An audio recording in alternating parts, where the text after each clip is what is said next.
Hi అండి, welcome to MV food bites. ఎలాంటి పప్పు నానబెట్టకుండా ఫ్లఫీగా ఉండే గుంట పునుగులు, చుక్క నూనె వాడకుండా చేసే టొమాటో చట్నీని స్పీడ్గా చూసేద్దాం పదండి. ముందుగా బౌల్లో పావు కప్పు పొడి బియ్యం పిండి, ముప్పావు కప్పు బొంబాయి రవ్వ, కప్పు నిండుగా పుల్లటి పెరుగు వేసి వీటితో పాటే ఓ ఉల్లి తరుగు, 2 పచ్చిమిర్చి ముక్కలు, కొద్దిగా కరివేపాకు, కొత్తిమీర సన్నని తరుగు వేసి 1 స్పూన్ జీలకర్ర, రుచికి సరిపడా ఉప్పు వేసి కొద్దిగా వాటర్ పోసుకుంటూ వీడియోలో చూపిన విధంగా ఇడ్లీ పిండి కన్సిస్టెన్సీ లాగా కలుపుకోవాలి. ఇలా కలుపుకునేటప్పుడే పావు టీ స్పూన్ వంట సోడా కూడా వేసి ఓసారి కలిపి 10 నిమిషాలు నానపెట్టాలి. ఈలోపు టమాటా చట్నీ కోసం 6 మీడియం సైజ్ టమాటా ముక్కలు, కారానికి తగ్గట్టు పచ్చిమిర్చి, రుచికి సరిపడా ఉప్పు, 1 టీ స్పూన్ జీలకర్ర కూడా వేసి 1 గ్లాస్ వాటర్ పోసి మిక్స్ చేసి స్టవ్ మీద పెట్టి టమాటా ముక్కలు సాఫ్ట్గా అయ్యే వరకు ఉడికించిన తర్వాత స్టవ్ ఆఫ్ చేసి చల్లారనివ్వాలి. ఇప్పుడు మిక్సర్ జార్లో 4-5 వెల్లుల్లి రెమ్మలు వేసి కోర్సుగా బ్లెండ్ చేసి ఉడికించిన టమాటా ముక్కలు కూడా వేసి మెత్తగా మిక్సీ పట్టి బౌల్లోకి తీసుకొని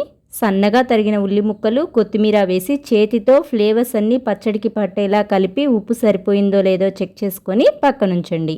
ఇప్పుడు 10 నిమిషాల ముందుగా నానపెట్టుకున్న పిండిని హీట్ అయిన గుంట పునుగుల బాండీలో కొద్దిగా గుంటల్లో ఆయిల్ వేసుకొని గుంట పునుగులు వేసుకొని మీడియం టు సిమ్లో ఉంచి మూత పెట్టి 2 నిమిషాలు మగ్గనించి మూత తీసి మరోవైపుకు ఫ్లిప్ చేసుకొని మరో 2 నిమిషాలు ఉంచి సర్వ్ చేసుకోవటమే. మరి సింపుల్గా స్పీడ్గా అయిపోయే గుంట పునుగులు టమాటో చట్నీ కాంబినేషన్ని మీరు తప్పకుండా ట్రై చేసి మీకు ఎలా వచ్చాయో కామెంట్ చేయండి. రెసిపీ నచ్చితే లైక్ చేయండి, షేర్ చేయండి. ఇలాంటి సింపుల్ అండ్ క్విక్ రెసిపీస్ కోసం ఎంవి ఫుడ్ బైట్స్ ఛానల్ని సబ్స్క్రైబ్ చేసి ఫాలో అవ్వండి.